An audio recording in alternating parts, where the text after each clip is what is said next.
New computer art tutorial here, and want to start off by saying that I won't take original credit for this type of animation video we're going into here. Found this on YouTube and thought that it was a great lesson, great way to go through a lot of different Photoshop effects and create a short animation. So here we go with our computer art tutorial here. We're going to create this glitch type effect animation and start by choosing a subject for your project here, and could be anybody from a rapper to someone involved with technology, maybe a character from a show or something like that. I'm going to go ahead with the Beastie Boys here posing from their intergalactic music video. Again, technology and music related. All would be good subjects for this type of animation style, and so I'm going to go ahead and go File New to get started. And my clipboard option up here should recognize that I've copied an image. I'll click Create and then hit Command V to paste in this image. I'm going to close the timeline here for a second because if you were just opening Photoshop you probably don't see it yet. And we're going to start by creating a few duplicate layers here of this image, and so we can hit Command J in order to make a copy layer, and we'll do that 3 times actually to get 3 copy layers. So 4 layers total here. We're going to double click on the top layer and change some of these channels. So we want to make the green channel invisible here. We'll leave the red and the blue active. And then on the second layer here, copy 2, we are going to double click again and turn off this time the red and blue channels so we have just the green channel available here. Now what we'll do is take this first layer here and just nudge it to the right a bit with our arrow keys. And you can see that start to get that separation there where you see this little bit of light green happening on the edge of some of the shapes.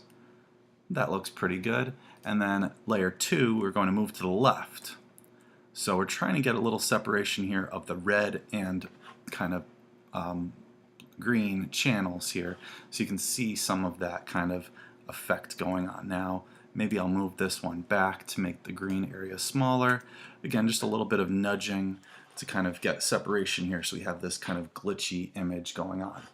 So we take then these 3 layer copies and we're going to merge them into one layer. So click on the top one, hold shift and click on the bottom one, and then we let go of shift and right click here. We are going to go down to merge layers.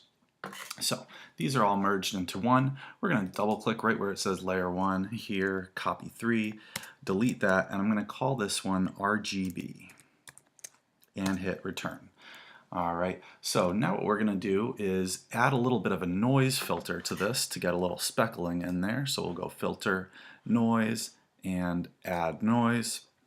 The exact percent amount may vary depending on the detail and resolution in your photo. Maybe I'll turn this up to 10 or so. And you can see kind of this pixelation sort of happening here. So that's probably pretty good. 8 to 10 is probably going to be good for me. Just a little bit added distortion here for this glitch effect we're going for. Now what we're going to do is we are going to make another duplicate of this RGB layer here. So I'm going to hit Command J with that copied or with that selected. And what we're going to do is double click and we're going to just call this RGB big. And then just stretch this image. I'm going to hold shift and pull from the corner so that it's slightly bigger than the actual frame. So it's just going to be like zoomed in a little bit here. And then when you're done with that transformation, hit enter or return to keep it. Next, what we're going to do is we are going to go back to this RGB layer here. We'll hide our big layer here. We'll go to RGB layer here, and we're going to use our marquee tool, which would be our square selection tool here, and we're going to make some selections all over this scene. So I'm just clicking and dragging, and then we want to make sure we have the add to selection option so that all these different rectangles that I keep selecting here, and these can be any size, just really random sized rectangles and lines that are coming all across, some going vertical, some going horizontal, maybe a couple even intersecting. You want to really kind of fill up your stage with a bunch of these lines. And so just clicking and dragging to get a whole bunch of different size selection rectangles here. And there we go. So now what I want to do is, in order to copy just these selection areas over, as I add just a couple more here, I'm going to hit Command J again, and what you'll see in this little preview layer thumbnail here is that it only copied over those selection areas I had. So that is one of the layers that we're going to use later, and what we'll do is title this, we'll call it Lines, or we'll call it RGB Lines. Okay, so now what we want to do is take this layer and just, again, nudge with our arrow keys. I have to take my move tool, and I'm just going to nudge this particular layer a little bit with my arrow keys so that it doesn't quite line up with where the original placement was. So moving this a pretty good amount, holding Shift and moving it is actually giving me some better results here. Alright, so it distorts the image a little bit further, right? So now what we're going to do is we are going to copy our original layer again. So layer 1 we're going to duplicate again, so hitting Command J again. We are now going to add some filters to this layer. We're going for just a couple more layers here. And so first what we're going to do is convert this to a smart object, this layer here. Let's make these other two invisible so that we can see what we're doing here. Leave these layers alone that we've named. On this layer 1 copy we've made into a smart object. We're going to call this one Wind Right. And we are going to apply that filter to it. So we're going to go to Filter and then to Stylize and down to Wind. Here we can zoom out a little bit here, see what the wind is going to look like. We're going to change this to From the Right Wind and say A-OK. Now what we're also going to do again is change the RGB levels on this layer. So we're going to double click here on this layer, and again we are going to turn off just the green channel in the center there and say OK. So what you can see here is we have, again, some of those colors kind of shining through there. So now again what we'll do is we can make these layer effects collapse. We're going to make a copy of this Wind Right layer by hitting Command J again. Now this one we're going to call Left, Wind Left. And again we are going to edit these options. So if I want to edit the wind option here, I can double click on it here, and we're going to make that wind from the left. And then we're also going to double click on this layer style icon here and change these two channels to off and the green channel to on. So we get that green kind of neon look going again.